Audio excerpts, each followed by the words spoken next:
بەناوی خوای بەخشندە و میهرەبان. سڵاو و ڕەحمەتی خوای گەورەتان لەبێ بینەران و بیسەرانی کەناڵی ئاسمانی پەیام. خۆشحاڵم لە ستۆدیۆی 104 لەگەڵتانم لە درێژەی هەڵمەتی هەڵبژاردن و ناساندنی کاندیدانی لیستی 104 کۆمەڵی ئیسلامی لە پارێزگاکانی هەرێمی کوردستان بۆ هەڵبژاردنەکانی ئەنجومەنی نوێنەرانی عێراق لەگەڵتان بەردەوام دەبین. بەخێراتن لە هەردوو میوانەکەم دەکەم. زۆر بەڕێز مامۆستا شوان ڕابێ بڕیاردەمیری ئەنجومەنی سەرکردی کۆمەڵی ئیسلامی. زۆر بەخێر مامۆستا. زۆر بەڕێز مامۆستا مستەفا دی لە لیستی کۆمەڵی ئیسلامی لە بازنەی. زۆر بەخێر بێ مامۆستا. مامۆستا گیان سەرەتا لە ئەم هەڵوێستانەی کۆمەڵی ئیسلامی دەست پێ دەکەم کە لە ماوەی ڕابردوو هەیبووە.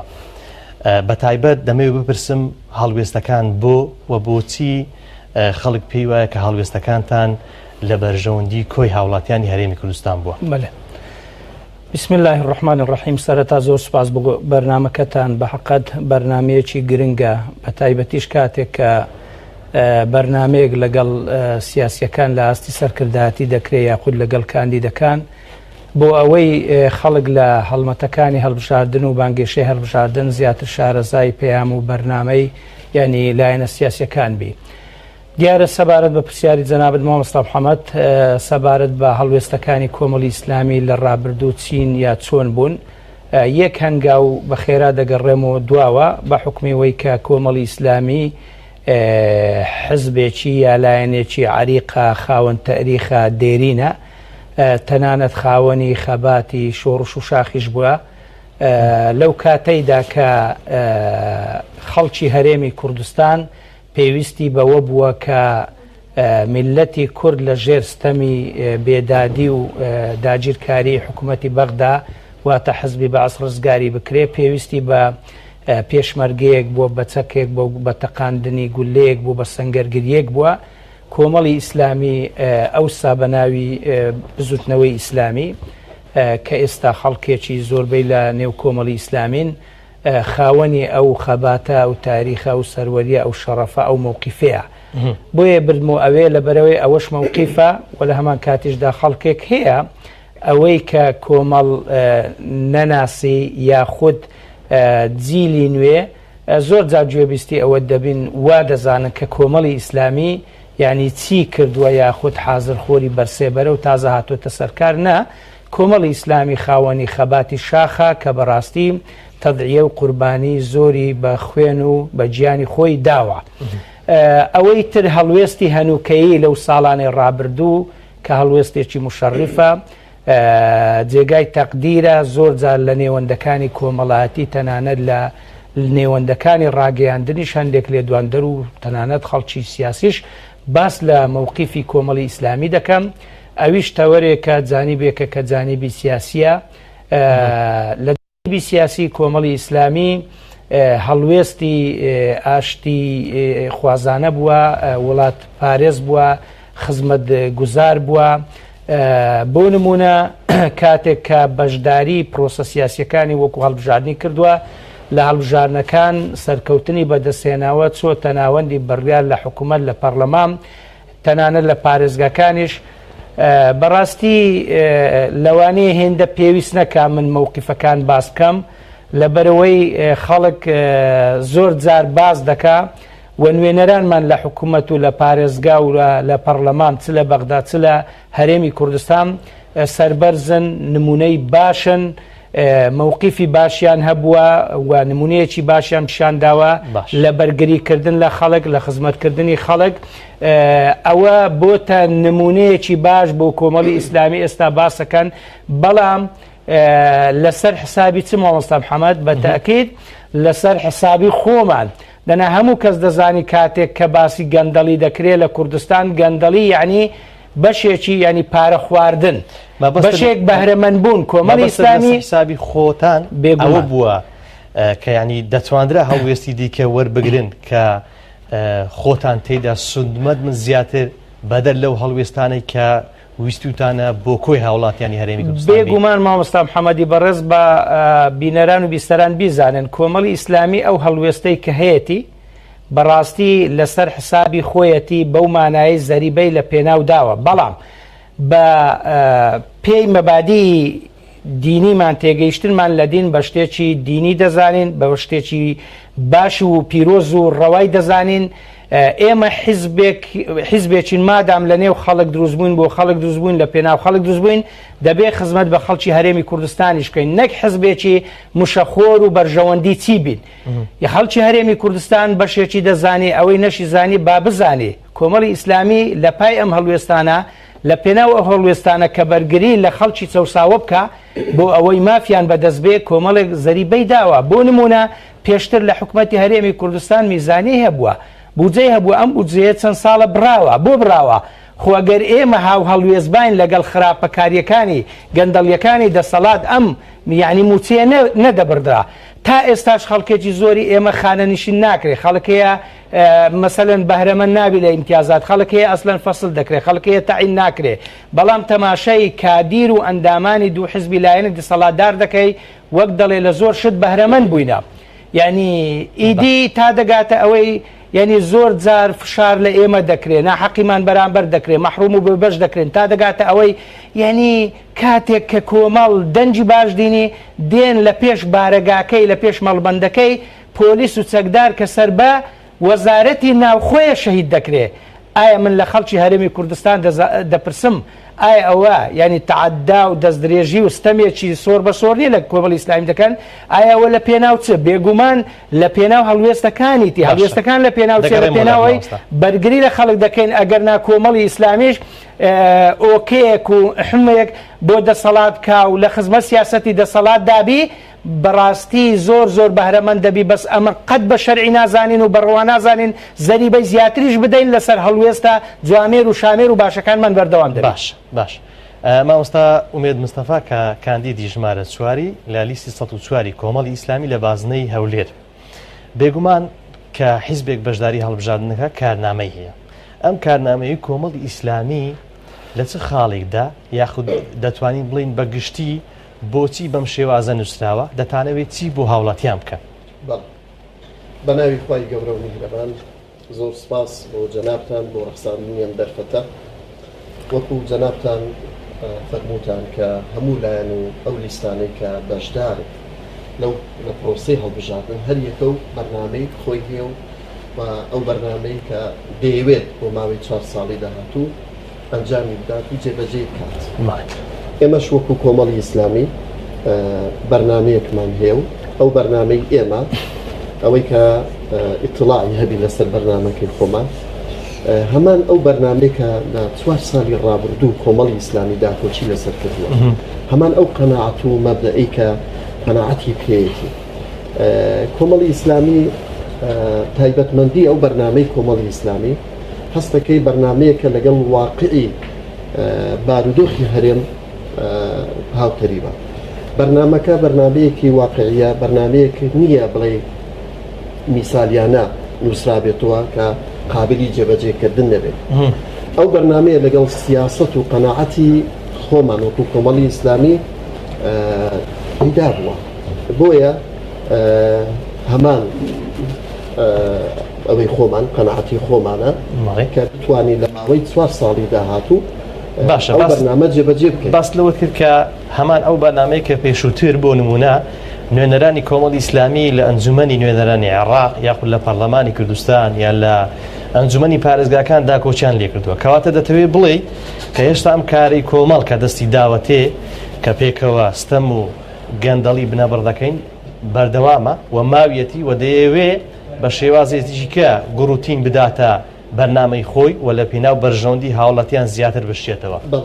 قەناعەتەکانی کۆمەڵی ئیسلامی قەناعەتی تاکتیکی نین کاتی نین بەڵێن بۆ هۆناغێک بێت و بۆ هەڵومەرزێکی دیاریکراو بێتن بۆ واقعەیەک بێتن بەڵکو هەمان ئەو قەناعەتێکە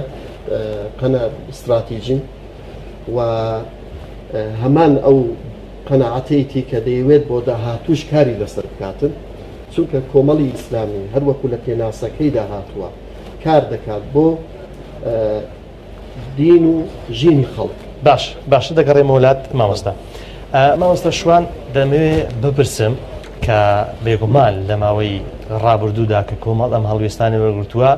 کە بەخۆشت ئاماژەت پێکرد بێبازدان نەبووە کە حیزب بازی لەسەرداوە و ئەندامەکانی بازیان لەسەرداوە دەتانەوێت تاکەی بەردەوام بن لەسەر ئەو نەهج و ڕیتمەی کە هەتانە و دەتانەوێت چی بکەن و چی لە بارودۆخی گوزەرانی هاوڵاتیان بگۆڕن. بەڵێ بەتەکید کۆمەڵی ئیسلامی مادام لە ڕابردوو ئەم ڕێگە چارەیە گرتۆتە بەرکە بەم شێوەیە هەڵوێستی هەبی بەرگری لە خەڵک کە مافەکانی خەڵک بەدەستبێنی ئەگەر چی باجیشی داوە دیارە بە شتێکی ڕەوا و شەرعی زانیوە بەتەکید لە داهاتوشدا بە هەمان ڕێتم کار دەکەین بەو مانایی کە ڕۆژێک لە ڕۆژان تەنازول لە مافی خەڵک ناکەین یعنی ناچین حزبێکی یا نوێنەرەکانمان خەڵکی بەرژەوەند چی بن بەڵکو بە پشتیوانی خوای گەورە دەبێ ینی بەردەوام ینی سوور بین مکوڕ بین لە بەرگریکردن لە خەڵک لە دابینکردنی مافی خەڵک ئەوەش بە حەقێکی شەرعی دەزانین و بە حەقێکی حزبیش دەزانین حەقی حزبی ئەوەیە کە حزبێک مادام لە نێو خەڵک دروستبی بە حەقت دەبێ خزمەتی خەڵک بکە نەک لە کاتی بانگێشە و پرۆسە سیاسیەکان بانگێشەی گەورە بکە و دروشمی گەورە بەرز بکاتەوە بەڵام کاتێک نوێنەرانیان دەردەچن بەو شێوەی بن زۆر خەڵکمان دیتن بەڵام بە پێچەوانەوە نوێنەرەکانی ئێمە لە حکومەت لە پارێزگا لە هەرێمی کوردستان لە بەغدا لە پەرلەمان بەو شێوە نەبوون لەوانەیە زۆر بەرنامەی زۆر گەوریان نەخزبیتە ڕوو پرۆژەی زۆر گەوریان نەخزبیتە ڕوو بەڵام لە کرداردا لە واقعدا خەڵکی زۆر گەورە نوێنەری زۆر گەورە و خەڵکی زۆر باش دەرچون بە پشتیوانی خوای گەورە ئەو خەڵکانەی کە ئێستاش کاندیدمان کردوون بە هەمان شێوە خەڵکی بەم شێوەیە دەردەچن یعنی ئەوە مامۆستا محەممەد لە ئەجندا و نیەت و بەرنامەی ئێمە دانیە با خەڵک بزانی لە پێناو مەسلحەتی حزبی و شەخصی تەنازول لە مەسالیح و مەسالیحی خەڵک بکەین لە بەرژەوەندیەکانی خەڵک بڵێ کە ئەو گفتارانەی کە بەتایبەت لە هەڵمەتی هەڵبژاردنەکان و لەو بەرنامەی کارێکە کۆمەڵ دایناوە بەتەکید ئەوەی کە توانای هەیە دەیکاتە کردار تەنها قسە نییە و فڕی بدا لە کاتی هەڵبژاردنەکان کە بەتایبەت لە هەرێمی کوردستان لە ماوەکانی ڕابردوو بەتایبەت حیزبەکانی دەسەڵات بە بەردەوام ئەم شێوە بانگەشیان بەکارهێناوە کە قسەی زۆر گەوریان بۆ هاوڵاتیان کردو و بەڵێنی زۆر گەوریان بە هاوڵاتیان داوە بەڵام دواتر چەند ڕۆژێک دوای هەڵبژاردنەکان کەسیان لە یاد نەماوە ئەو مامۆستا محەممەد ئەو بەرنمەیە کە کۆمەڵ بۆ هەڵبژاردن عەرزی کردو و نمایشتی کردووە حەوت تەوەرەی سەرەکیە کە تەوەرەی فراوان و گرنگن کە کۆمەڵی خاڵی تێدان 44 خاڵە دەکرێن نوێنەرانمان بەیانی ئەگەر دەچون خەڵک متمانیان پێدا زۆر لەوەش زیاتر لە کردار لە سەرزەمینی واقع ینی مەشروعی زیاتر و پێشنیار و پرۆژەی زیاتریان هەبی کە بەتەکید ینی بەم شێوێ دەبی باشە مامۆستا ئومێد دەگەڕێم وەلای جەنابەت ئاماژەت بەو هەڵوێستانەدا کە دەتانەوێت بەردەوامی پێ بدەن ئەگەر هاتوو خەڵک متمانەیدا بەم لیستە و کاندیدەکانی زیاتر نرد بۆ ناوەندی یاسایی لە عێراق یعنی دەمەوێت تاکید لەسەرەوە بکەی ئەم هەڵوێستانە هێشتا بەردەوامی هەیە و کۆمەڵ دەیەوێ لە بارودۆخی هاوڵاتیان و لە گوزەرانی هاوڵاتیان کە لێ مەسئولە بەرەو کوێ ببا یعنی دەتانەوێ کوردستان و هاوڵاتیان بە چ شێوازێک ژیان بکەن کە حەقی خۆیان ژیانێکی شایستیان هەبێت بەڵێ هەڵوێستەکانی کۆمەڵی ئیسلامی لە ڕابردوو ئاراستەی سیاسی خوێندنەوەی کۆمەڵی ئیسلامی بۆ واقع ڕوون و ئاشکران و ئەو پێشبینیانەی کۆمەڵی ئیسلامی بۆ واقعی کە پێشبینی دەکردن ئەم پێم وایە پێشبینەکانی ڕێک وەک خۆی دەرچوون کەمە لە کاتێکە کە وەکو کۆمەڵی ئیسلامی بە شێوەی با بڵێن هەڵوێستەکانمانە بە شێوەی کە لە مەحفەلەکان لە کۆبنەوەکان کە تەکیدمان دەکردو ئەم بارودۆخە بەم شێوازە تا سەر ناچێتە سەر بەڕاستی بۆیە کۆمەڵی ئیسلامی بەو قەناعەتەی کە هەیەی کە پێویستە بارودۆخەکان ئاسایی بکرێتەوە پێویستە بژێوی هاوڵاتیان چاک بکرێتن پێویستە بارودۆخی سیاسی هەرێمی کوردستان بەرەو ئاقارێکی باشتر بچێتن لەم پێناوەدا هەم لە ڕەهەندی ئابووری و هەم لە ڕەهەندی سیاسی بێکار بکەین بەڕاستی ڕەهەندی ئابووریەوە دیارە هەرێمی کوردستان لە چ بارودۆخێکدا بژێوی ژیانی خەڵک و ڕەهەندە سیاسیەکەش دیارە کە کۆمەڵی کە پێگەی کورد لە چ بارودۆخێکی خراپدا لە ڕووی سیاسیەوە بۆی دەبێ کار بکەین بۆی هەم کاروباری خەڵک هەم بواری ئابووری چاک بکەین و هەمش کار لەسەرەوە بکەین کە بارودۆخی سیاسی هەرێمی کوردستان پێگەی هەرێم لە عێراق بەهێزتر بکەین و چاکتر بکەین. باشە زۆر جار دەگوترێ کە نمونەی حیزبەکانی دەسەڵات بەم نمونەیە دەینەوە کە ئەوان توانای ئەوان هەیە گۆڕانکاری بکەن و زۆر جار ئەمە بە حیزبی دیکە دەڵێن کە ئەوان هەم ئەندامەکانیان هەم خەڵکی دیکە پسپۆڕنین لە بوارەکان ئەوان خۆیان بە دەوڵەتمەدار بە کەسی دامەزراوەیی بەو کەسانە دەناسیێنن کە توانای بەڕێوەبردننی وڵاتیان هەیە. دەمەوێت بپرسم لە کاندیدێک کە لە بازنەی هەولێر کاندیدا ئەم قسەیە تا چەند ڕاستە بۆ کۆمەڵی ئیسلامی و بۆ کاندیدەکانی کە لە ماوەی ڕابردوو خەڵک هەڵوێست و کردار و گفتاریان بینیون. بەڵێ ئەم بۆ چوونە بە سەراحەتەن بۆ چوونێکی زۆر هەڵەیە و بە دەلیلی ئەوەی کە نوێنەرانمان لە بەغدا لە کوردستان کە دەرکەوت کە نوێنەری لە چ ئاستێکدان و ئەتوانن بەڕاستی کاروبار بە شێوێکی چاک بەڕێوە بن ئەوەی کە کێشە بوو لە ڕابردوو ئەوە نەبووە کە کەسێکە شارەزا و پسپۆڕی بەڵکو کێشەکە لە خودی نوێنەران بووە لە ئاستی پێویست نەبووە. پێویستە بەڕاستی لە داهاتوودا ئەو کەسانەی کە دەچن بۆ بەغدا نوێنەراتی دەکەن هەم لە ڕووی کەفاەتی توانایی شارەزایی لە بوارەکەی خۆیدا و هەمش بەڕاستی ئەمیندارێتی و توانای لە ڕووە معنەویەکەش بەڕاستی لای ئێمە گرینگە کە کەسێک بیتن هەر ئەوە نەبێتن بڵێن ئەوە کەسەکە شارەزا و توانای هەیە و پسپۆڕە لەوە بڕکو و پێویستە کەسەکەش لە ئاستی پێویستبی خەڵک متمانەی پێ بکە کەسایەتێکی چاچی هەبی و ئەمینداربی بە معنای کەلیمەکە لەوێ نوێنەراتێکی ڕاستەقینەی هاوڵاتیان بکاتن. باش مامۆستا شوان لە ماوەی ڕابردووکەم هەڵوێستانە نوێنران بە تایبەت لە کۆمەڵی ئیسلامی کە زۆر جار داکۆچی لەسەر یاسابوون و دامەزراوەیی بوون کردووە لە دامەزراوەکان و بە تایبەتی هەرێمی کوردستان و بە هەمان شێوە بۆ بەغداش. بەڵام لە بەرامبەر ئەوەدا و تۆمەتە خراوەتە پار لایەنەکان و بە تایبەتی کۆمەڵی ئیسلامی کە بەهۆی هەڵوێستەکان بارودۆخی هەرێمی کوردستان بەم شێوەیە بردرا و بۆ نمونە دوای ئەم ریفراندۆمەی کە کرا هەرێمی کوردستان بە شێوەیەک عەزل کرا لە نێو دەوڵەتی کۆمەڵی ئیسلامی یەکێک لەو لایەنانە بوو کە سەردانی بەغدای کرد و ویستی ئەم پێگەی کە حکوومەتی هەرێمی کوردستان هەیەتی بە شێوەیەک بژێڕێتەوە بەڵام وا لێک درایەوە کە لە بەرژەوەندی حیزبووی بووە. دەمەوێت بپرسم هەڵوێستەکانتان لە بەرژەوەندی حیزبووی بوون یاخود لە بەرامبەردا بۆ بەدامەزراوەی کردنی مؤسساتی هەرێمی کوردستان و بەغداش بەگشتی؟ بەڵێ بەتەکید خۆی لە خۆیدا هەندێک مەفاهیم هەن یعنی مەبادیئن پرانسیپی کاری بڵێن دەوڵەتداری و حکوومەتدارین یەک لەوانە مەسەلەی یاسا سالاری واتە یاسا سەروەربی و ئەو دەستورەی کە لە نێو گەڵ وڵاتدا هەیە ئەوەی تر بە دامەزراوەیکردن واتە تەقسیم و تەوزیعی تااقەت و قودرەتەکان پسپۆڕیەکان بەسەر دام و دەستگا و ئەشخاصە متەخەسیسەکان هەر کەسێک دەوری خۆی ببینی هەر دامەزراوە و هەر جیهاز و هەر وەزارەتەک دەوری خۆی ببینی و هەروەها ئازادی سیاسی و مافی هاوڵاتی بوونی مافی مرۆڤ و ئەوانە کۆمەڵی ئیسلامی مەسەلەی شەفافیەت هەمیشە داکۆچی و گلێریان لەسەر دەکاتەوە. ئەوەی کە باست کرد ئەو وەفدەی کە کۆمەڵی ئیسلامی چۆ بەغدا بە تەنیا نەبوو لە زمنی وەفدێک بوو کە هاوپەیمانی تێدا بوو و گۆڕانیشی تێدا بوو کە هەمویان وەکو کەساتی وەکو حزبیش معروفن دەبێ خەڵکی هەرێمی کوردستان بۆ کۆمەڵی ئیسلامی بە سەروەری و بە هەڵوێست و بە شامێری لە قەڵەمدا بۆ چونکە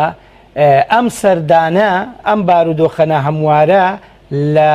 پێناوچ لە پایچ هاتە سەر کوردستان بە تەکید لە پێناو ئەو ریفراندۆمە شکەست خواردووەی کە لە هەرێمی کوردستان ئەنجامدرا ئەو ریفراندۆمەی کە زۆر کەس لە نێوخۆی هەرێمی کوردستان تەنانەت وڵاتانی دەرودراوسێ وڵاتە بیانیەکانیش داوایان کرد مامۆستا محەممەد کە ئەم ریفراندۆمە بازیاتر بکڵێ بازیاتر هەڵوو مەرج و زمینە سازی لە نێوخۆ لە نێو دەوڵەتی بۆ بکرێ ریفراندۆم ئەنجام بدرێ ینی دەسەڵاتدارانی هەرێمی کوردستان زۆر بەداخەوە لە پێناو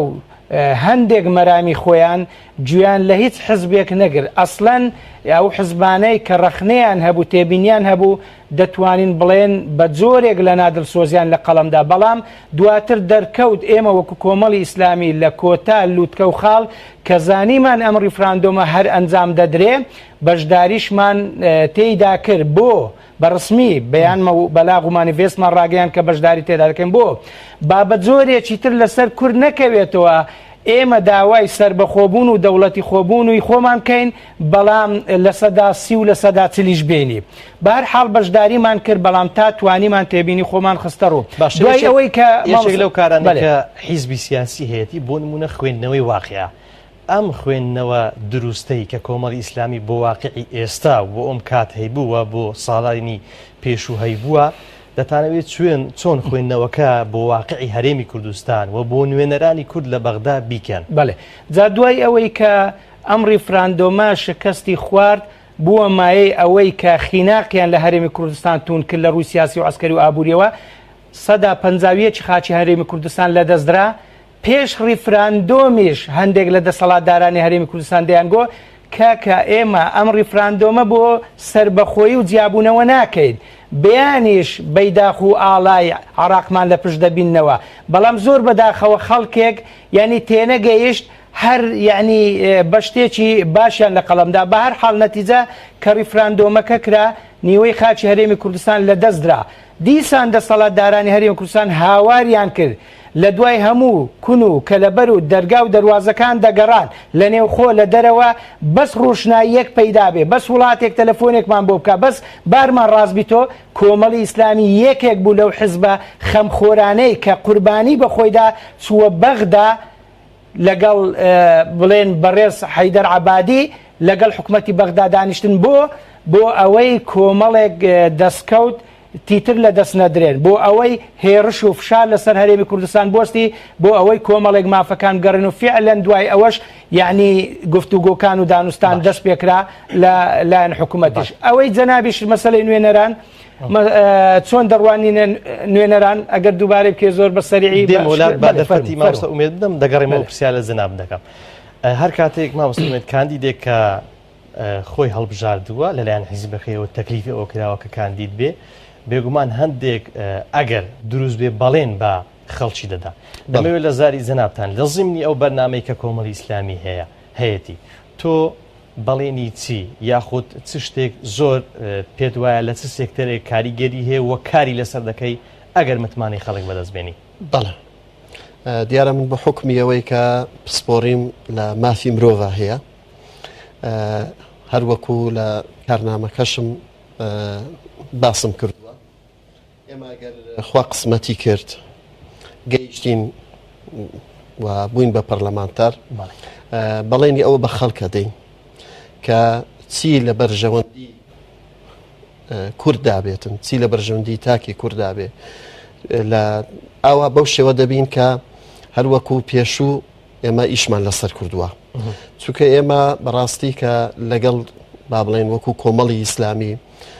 کە هاتوین و کار دەکەین و لە ساحەی سیاسی ڕقەمێکین بەڕاستی مەبەستمانە کە خزمەت بکەین مەبەستمانە لە هەردوو ڕەهەندی ئاینی و ڕەهەندی نیشتیمانی ڕۆلی خۆمان ببینین و بۆ ئەو مەبەستەش تێدەکۆشین ئێمە لە داهاتوو کار لەسەر ئەوە دەکەین ئینشاءالله کە بەتایبەت لە وەکو باسم کرد لە بواری مافی مرۆڤ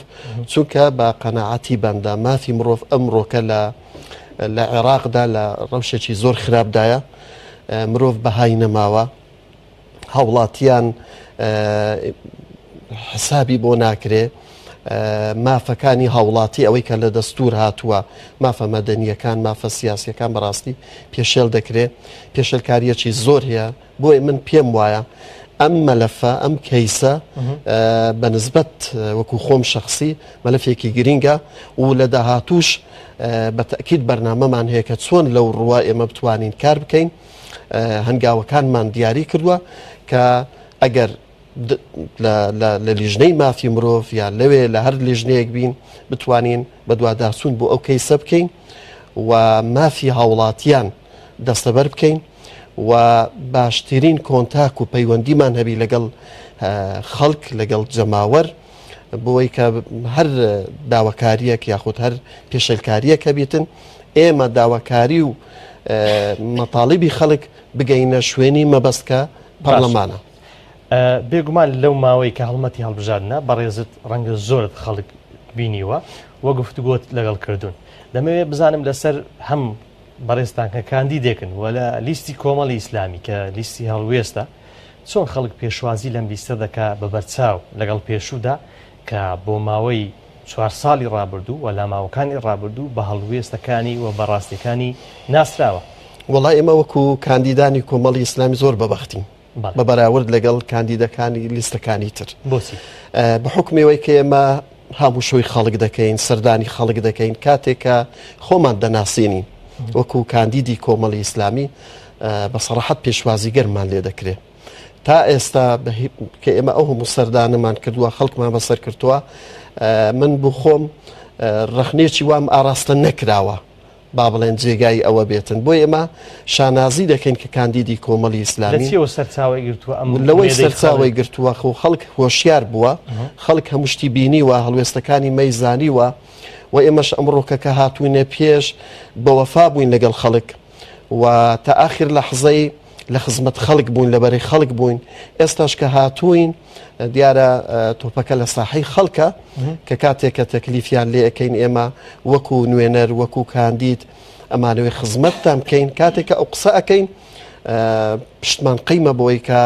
ئێمە لە ڕابردوو هەڵوێستمان هەبووە و لە خزمەتی خەڵک بووینە بۆیە متمانەیەکی باشمان هەیە لێ نێو خەڵکە و پێشم وایە ئێمە زۆر گەشتبینین و کۆمەڵی ئیسلامی ئەم جارە دەنگێکی ئاوا دەینیتن کە شاینی هەڵوێستەکانی ڕابردووی بێت. مامۆستا شوان پرسیاری ئەوم کرد کە لە نێو حیزبی سیاسی خوێندنەوە بۆ واقع زۆر گرنگە بێگومان ئەم خوێندنەوە دروستەی کە کۆمەڵی ئیسلامی بۆ واقعی پێشوو لە هەرێمی کوردستان هەیبوو کە لە زمانی کەسی یەکەمیەوە تاوەکو ئەوانەی کە بڕیار بەدەستن و تاوەکو هەموو ئەندامان کە پێیان وابوو ئەم واقعی هەرێمی کوردستان و ئەم جۆرە حکومداریە بەم شێوەیە ناڕوا بەڕێوە و ئەم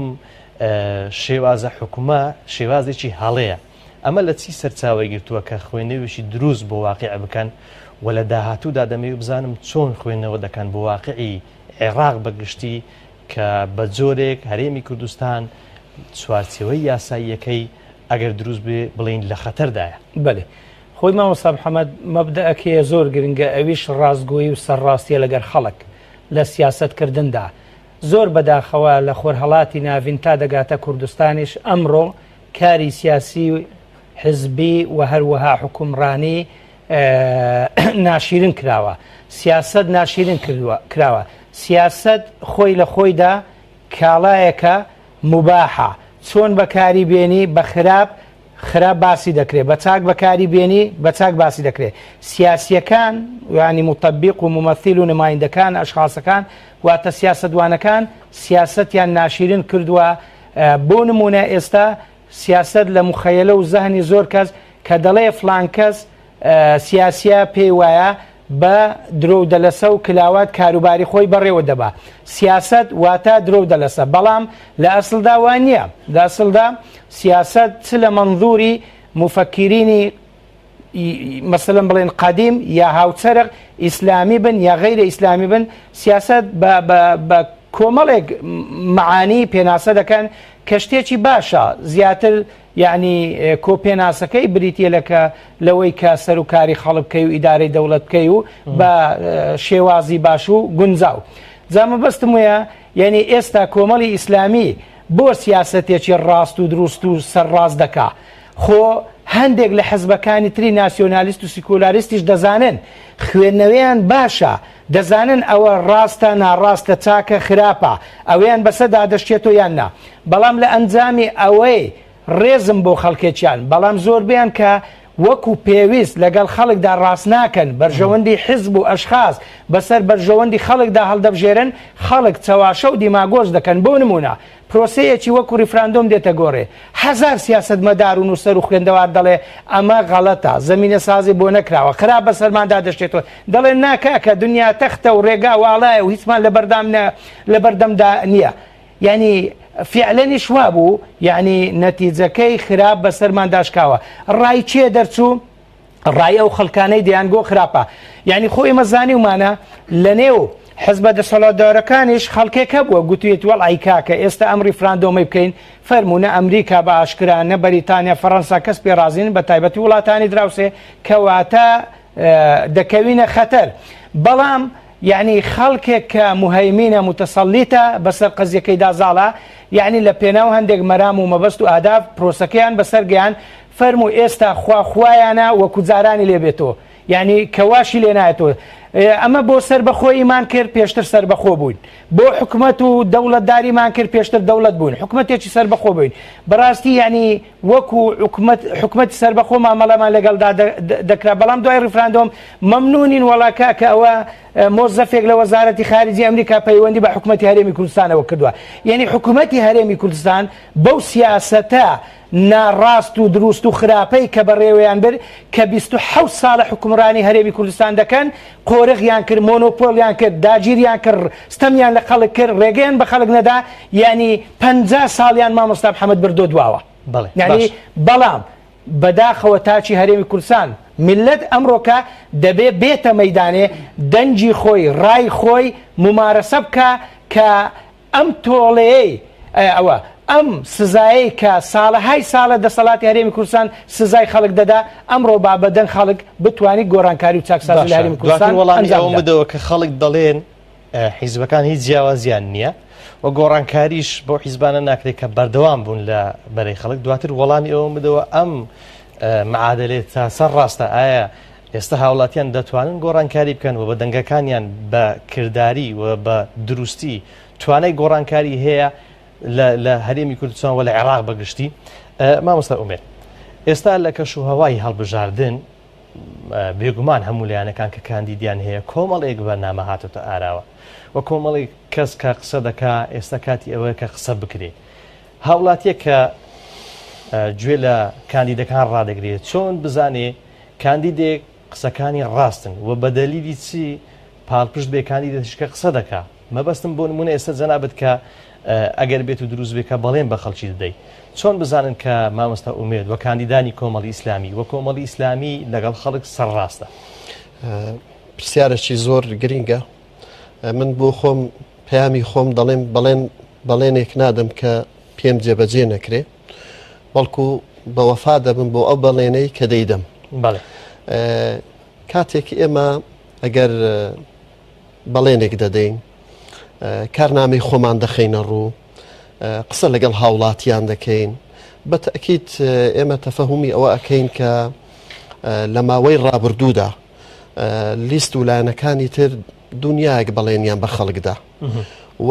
بەرنامەی گەورە و ڕەونەق و بەرنامەی با بڵێن خۆش گوزەرانی و چی چاکە خستیانە ڕوو بەڵام تەماشا بکە لە ماوەی 4 ساڵی کە بڵێن ئەو بەرنمەیان کە لە پێشوو خستە ڕوو هاوڵاتی حەقی خۆیتی بپرسێ بڵێ کاکە ئەو بەرنمەی کە تو پێشوو بەڵێنتدا خستە ڕوت کە بەرنمەکە لە خلالی 4 ساڵ جێبەجێ بکەی ئیشی لەسەر بکەیت چیت کردووە چیت ئەنجام داوە بۆی پێویستە تاچی کورد لەسەر ئەو بەڵێنانەی کە لە پێشووە هەر لایەنێک کە دای بوو لە ئێستادا کە جێبەجێی نەکردیە یان کاری لەسەر نەکردووە یان پرۆژەی نەبووە پێویستە محاسبەی ئەو لایەنانە بکە ئێمە بە حکمی ئەوەی کە ئێمە وەکو کۆمەڵی ئیسلامی کە ئەو بەرنامەی کە هەمانە بەرنمەکەمان بەرنمەیەکی واقعیە و بەڵێنەکانمان بەڵێنەیەکە کە لە مستەوای خۆمانە کە بتوانین جێبەجێ بکەین لە تااقەت و توانای خۆمانە و بە شاهدی ئەوەش کە بە حکمەوەی کە ئێمە لە ڕابردوو نوێنەرانمان لە پەرلەمان کاری جدیان ئەوە بووە خزمەتی هاوڵاتیان بکەن خزمەتی خەڵک بکەن لە خەمی خەڵکدا بوونە ئێمەش لە هەمان ڕیتم و لە هەمان ڕێگادا کار دەکەین و کاتێکش کە ئەو بەڵێنانە بە خەڵکە دەین پێم وایە هاوڵاتی تاکی کورد چاک دەزانی کە ئێمە ئەو لایەنانەین ئێمە ئەو حزبین کە لە ماوەی ڕابردوودا قسەکانمان گفتار بووە و بەکردەوە جێبەجێمان کردووە بۆیە ئێمە وەکو خۆمان وەکو کۆمەڵی ئیسلامی بەڵێنەکانمان بەڵێنی شاڵە کردداری دەبن و بەڵێنێک دەبێت کە جەبەجێ بکرێتن. باش کاتم زۆر کە ماوە مامۆستا شوان ئەم پرسیارەی پێشووتر کە خەڵکێک گلەی لێوە دەکات کە گۆڕانکاری دروست ناکردی و ڕەنگە سارد بن لەسەرەوەی بستنە سەر سندوقەکانی دەنگدان پێم بڵێ کە ئایا بە فعلی ئەم جارە هەڵبژاردنەکە جیاوازی چییە و زۆر جار باز دەکرێت کە توانای گۆڕانکاری هەیە دەتوانرێت ئەم جارە گۆڕانکاری بکرێ کە زۆر جار دەگوتری ئەم هەڵبژاردنە بۆ پارلەمانی عێراق بۆ هەرێمی کوردستان نییە کە دەسەڵات لێرە گۆڕانکاری بەسەردانایە. بەێ خۆی ئەو دەسەڵاتێک کە ئێستا لە هەرێمی کوردستان هەیە تەنانە لە عراقیش هەیە ئێستا خەڵکێکی زۆر گەیشتو تا ئەو قەناعەتەی کە خراپە گەندەڵە بەو شێوێ نابی حکومی عراق و کوردستان بکرێ پێویستی بە گۆڕانکاریە کەواتە دەسەڵات خەڵک دەسەڵاتە چێ ئەو حزبانەی زیاد کردووە چێ ئەو نوێنەرانەی دەنجیان پێداوە بەتەکیت خەڵک پێشتر وا لێ حاڵی بووە دەنجی بەو خەڵکە داوە بۆ حزبە داوە یعنی ئەوانەی هێناوەتە سەرکار بەڵام کاتێک کە لە تاقیکردنەوە دەرنەچوین زۆر تەبیعی و ئاسایی و ئەسپایە کە خەڵک ئەم جارە دەنگ بە حزبی تر بە خەڵکی تر بدا بە تایبەتیش بەو حزبانەی بەو نوێنەرانەی کە بە کردار خزمەتی خەڵکیان کردووە ڕازگۆ بوون سەرڕاز بووین مافی هاوڵاتیان بەرگری لێ کردووە توانیتیان خەڵکی دەستپاک و چاک بن بۆ نمونە لە بەشێکی پرسیارەکەت پرسیار کرد خەڵک هەیە دەڵێ فەرق چیە لە مابەینەوە حزبانە من حەز ناکەم مەدحی کۆمەڵی ئیسلامی بکەم بەڵام کۆمەڵ تاریخی کە باسم کرد کە حزبێک بووە بە خوێن خەباتی کردووە لە هەشتاکان لە پێناو کوردستان دواتر لە پەرلەمان و حکومەت کە بەشداری کردووە نوێنەرەکانی بووینە نوێنەری باش و سەرکەوت و چاک با خەڵک بێ کۆمەڵی ئیسلامی لەگەڵ لایەنە دەسەڵاتدارەکان بەراوردکە با خەڵک بێ مەسئولین و کەوادیر و ئەندام و کاندید و پەرلەمانتار و وەزیرەکانی کۆمەڵی ئیسلامی بەراوردکە لەگەڵ ئەوانەی تر لە قەزیەی پارە لە قەزیەی مەلەف لە قەزیەی خوڕوقا لە قەزیەی ئیلتیزام لە قەزیەی زۆر شت تەنانە زۆر جار یعنی ڕاپرسیەکان دەڵێن لە دادگاکانیش کاتە کامە دەچین دیراست و لێکۆڵینەوە دەکەین یعنی ئەوانەی کە خوڕوقات هەیە ینی مەلەفێکی خەڵکی ئیسلامی تێدا نیە تەنانەت تا دەگاتە تەلاقیش تەماشە دەکەی زیاتر خەڵکی عادی خێزانی خۆی تەلاق دەدا و هاوسەرگیری لێک دەکات و خانەوادە هەڵدەوەشینێتەوە نەک خەڵکی موسڵمان و مولتەزیم و تێگەیشت و جاکەواتە چۆن فەرقی نییە ئەگەر کەسێک فەرق نەکا یعنی دیارە یا اعتراف ناکە یا تێناگە یا نابینی یا بە چاوەکی خوانە خواستانە حەزانە تەماشای کۆمەڵی ئیسلامی دەکا یعنی من پێم باشە خەڵک بەڕاستی لێرە بەولایوە ینی خەڵکی تر و حزبی تر تاقیب کاتەوە خۆ دنیا خەرانابی مامۆستا محەممەد با ئەم جارە دەنگ بە حزبی تر و کاندیدی تر بدەن ئەگەر ئەوانێش باش دەرنەچون دوای 4 ساڵی بیان گۆڕن زۆر تەبیعیە زۆر باشە مامۆستا ئومێد کاتم کەماوە دەمەوێت دوا دەرفەت بدمە جەنابەت وەکو پەیامێک کە بۆ هاوڵاتیان هەیە و تێیدا باز لەوە بکەیت کە ئایا گۆڕانکاری دەکرێت و توانای گۆڕانکاری هەیە ئەگەر بێت و نوێنەرانێکی سەرڕاست نوێنەرانی کە لە پێشودا خەڵک تاقیکردنەوەتەوە و هەڵوێستەکانیان و دیار بۆ کەچیان بۆ هەرێمی کوردستان و بۆ خەڵکی بەگشتی چی کردووە پێغەمبەری خۆشەویستمان صلى الله عليه وسلم دەفەرمێ تەفاءلوا بالخير تجدوه ئێمە وەکو مسلمان ئەبێ گەشتبین بین و نابێ ڕەشبین بین لەم بارودۆخە و هەنگاوی داهاتوومان هەنگاوێکی هەستیار و هەنگاوێکی یەکلاکەرەوە دەبێت و ئێمە وەکو کاندید زۆر چاک تەفەهومی واقعەمان کردووە